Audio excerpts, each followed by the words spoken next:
Vanessa Marquardt was born on June 17, 1989, in the small town of Leominster, Massachusetts. Her parents separated shortly after her birth, but Vanessa's father continued to play an active role in her life. He stayed in the same town and made an effort to spend as much time as he could with his daughter. From an early age, Vanessa developed a deep love for both nature and sports, thanks to her father. They frequently went hiking, skied in the nearby mountains, and traveled to the ocean to enjoy the beach. Later, she grew passionate about yoga and jogging, even participating in 2 large charity marathons.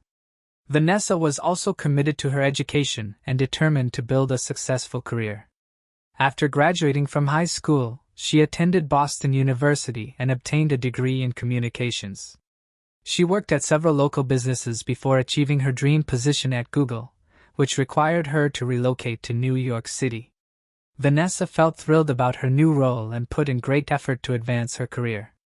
Despite her busy lifestyle, she always made time for charity, doing her best to help others. Vanessa also made an effort to visit her family whenever possible. They lived in a small town called Princeton, located not far from her hometown, roughly 180 miles away from New York. In early August 2016, when Vanessa was 27, she visited her family for the weekend and stayed at her mother's house. She spent time with relatives, reconnected with friends, and planned to return to New York on Sunday, August 7th. That morning, Vanessa stayed at home with her mother for a while, and in the afternoon, she chose to go out for a jog. With several hours left before her bus, she had plenty of time to enjoy her run. She decided to jog along the road near her mother's home. Even though there were a few other houses along the way, they were mostly concealed by thick trees. Vanessa was expected to be back in about 30 minutes, but she never came home. Her mother began to worry, knowing Vanessa still needed to pack and catch her bus. She tried calling her, but Vanessa didn't answer. Roughly an hour after she had left the house, Vanessa's phone began going directly to voicemail, which made her mother even more uneasy. She continued trying to reach her daughter, but there was still no reply. Her last thought was that Vanessa might have decided to meet friends or visit other relatives before returning to New York. Her mother reached out to all their family members, but none of them had seen Vanessa. Terrified that something bad might have happened to her daughter, she chose to contact the police. Officers spoke with her mother and started searching along the path Vanessa was supposed to jog. Her relatives and friends soon joined the search, hoping they would find her safe and unharmed. Vanessa's bus to New York was scheduled to depart at 5:30 p.m., and everyone hoped she would appear before then. But when the bus left without her, it became evident that something serious had occurred. Vanessa was extremely responsible when it came to her job and would never have missed the final bus. The search continued for several hours. The local police department asked for help from the state police, who dispatched several officers along with search dogs. Vanessa's father took an active part in the search and was deeply distressed. At one point, the police even had to request that he return home because his anxiety was interfering with the process. Around 8:20 p.m., one of the search groups moved farther into the woods, less than a mile from Vanessa's mother's home. The dogs led the officers in a certain direction, and soon they came upon a human body on the ground. Despite the numerous bruises, the police immediately recognized it as Vanessa Marquardt. Her clothing was missing except for one sneaker lying close to the crime scene. In addition to the bruises, there were clear burn marks on her body, and the sneaker was also partly burned. The police believe the killer may have attempted to eliminate the body and evidence with fire, but failed. They also suspected that Vanessa had been sexually assaulted, which might have been the motive for the unknown murderer. Detectives noted that, along with her clothes, her smartphone and headphones were also gone. Since these items were not discovered anywhere close to the body, the perpetrator may have taken them. The body was transferred to the medical examiners while the police began the search for suspects. Residents of Princeton, who quickly heard about what had taken place, were shocked and frightened. Their small town was considered very safe, and the last murder there had happened over 30 years earlier. Now, with the news of Vanessa's killing and its horrifying details, the town sank into panic. People feared that the murderer could be one of their own neighbors and worried he might strike again. Medical examiners determined that the cause of death was strangulation. Vanessa had also sustained many injuries, some of which suggested she had tried to resist her attacker. Skin fragments were discovered beneath her nails, and DNA testing showed they belonged to an unidentified man. Investigators immediately entered his DNA profile into the FBI system, but no matches were located. Nevertheless, the DNA profile became their single major piece of evidence. From then on, the police could compare DNA from suspects against the profile. They also knew that the killer probably had fresh scratches on his body, which could help identify him faster. Regarding the burns on Vanessa's body, specialists found traces of an accelerant and determined it was gasoline. It appeared the killer had tried to use it to destroy evidence and the body immediately after the crime. The medical examiners could not definitively determine whether Vanessa had been sexually assaulted, but detectives continued to treat it as a likely motive. They also did not dismiss the possibility that the attacker may have known the victim and acted from personal motives. Detectives focused all their efforts on identifying the killer and turned to the local community for assistance. With Princeton's population of only about 3,000, many residents knew one another, so the police hoped someone might provide crucial information. They also asked residents to watch for a man with fresh scratches, and before long, their persistence paid off.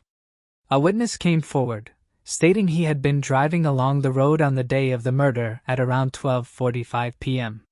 He saw a dark SUV with the hood up parked on the roadside and a Latino man standing next to it. The man was of medium height with a solid build and appeared to be between 20 and 30 years old. The witness did not recall any other details because he had driven by at high speed. The only feature he could specify was that the man either had very short hair or a completely shaved head. About 90 minutes later, the same witness drove back along the same road and noticed the SUV was still there. By then, the hood was down, the windows were shut, and the man was no longer visible. The witness explained that he had not thought much of it at the time, but once he learned of Vanessa's murder, he realized he might have encountered the killer. Another witness reported seeing Vanessa that day as she made her way toward the road. According to him, a vehicle was trailing her. The driver first drove past, then turned around and began following her again. Unfortunately, the witness could not make out the license plate or remember any other details about the car. Soon afterward, detectives received another lead.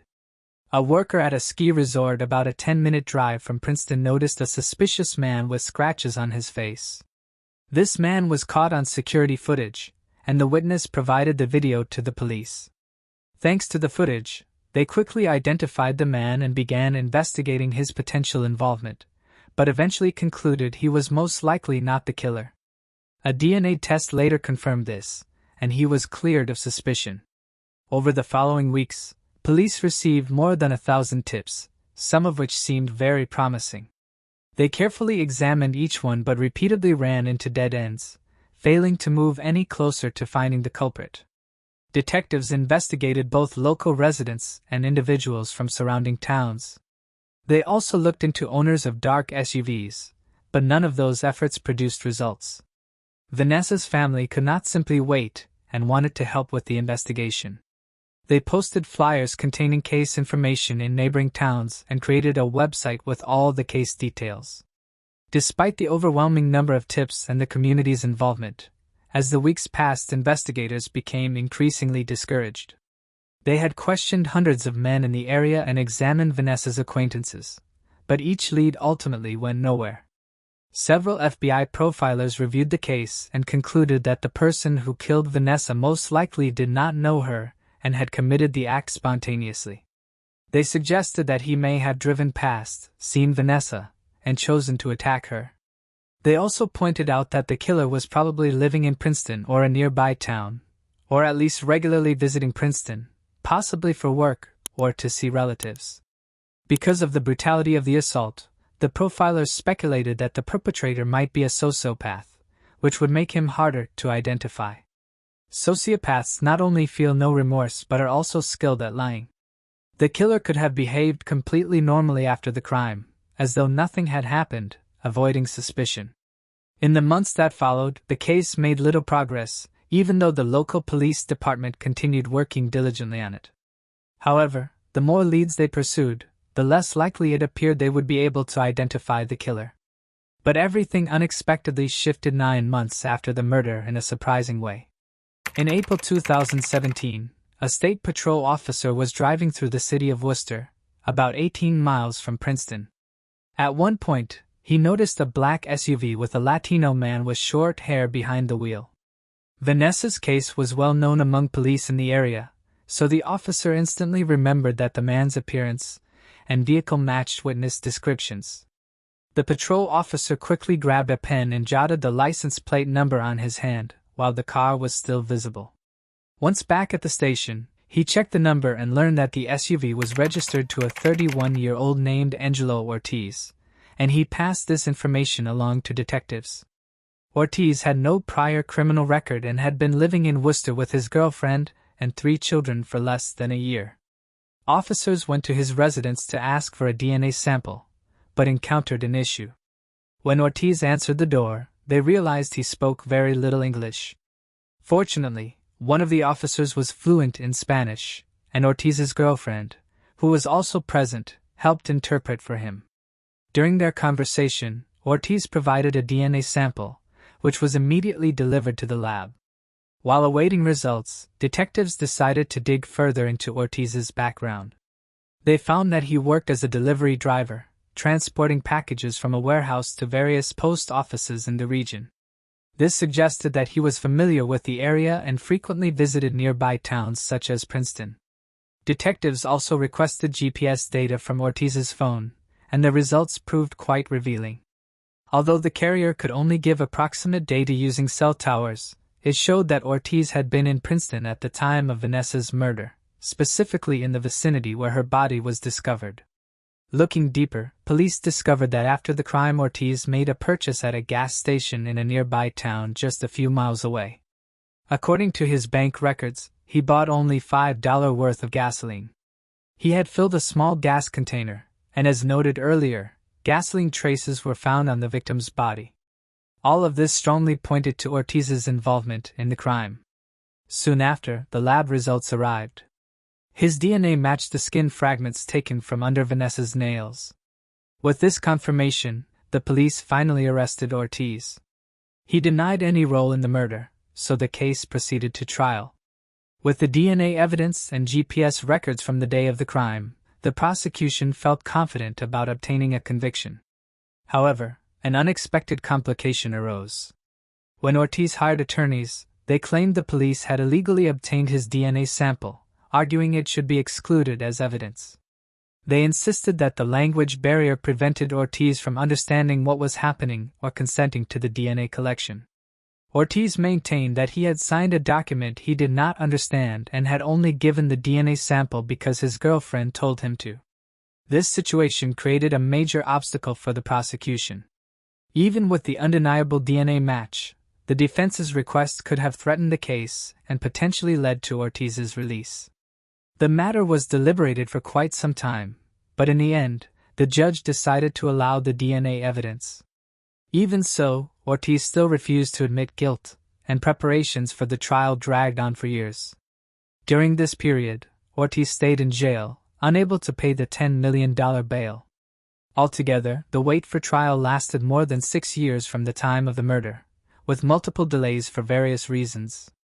For Vanessa's family, who had already endured an immense tragedy, the waiting was unbearably painful.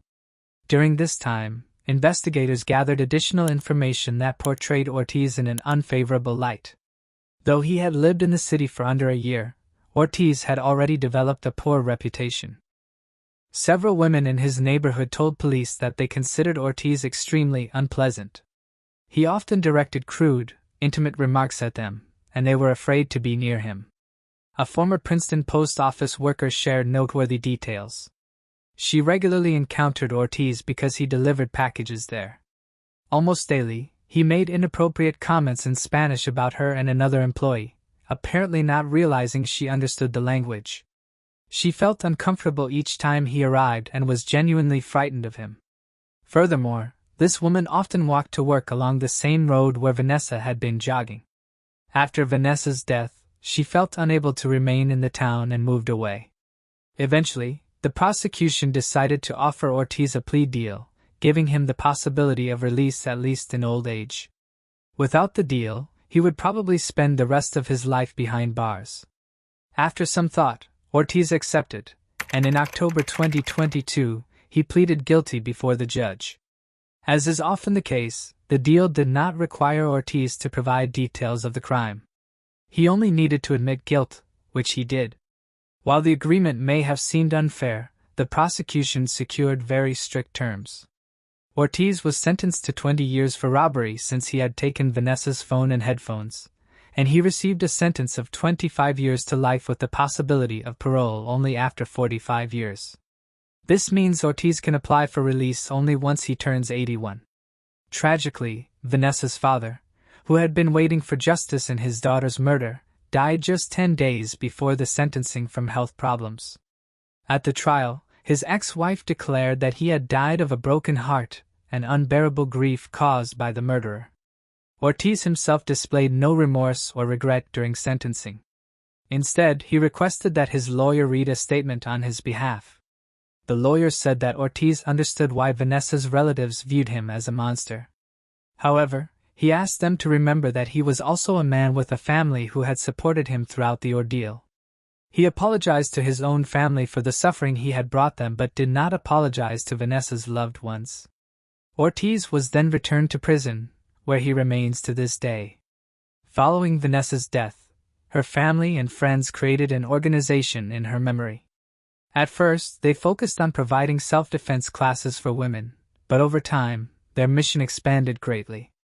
Today, they address a wide range of issues related to women's safety and the prevention of violence in every form.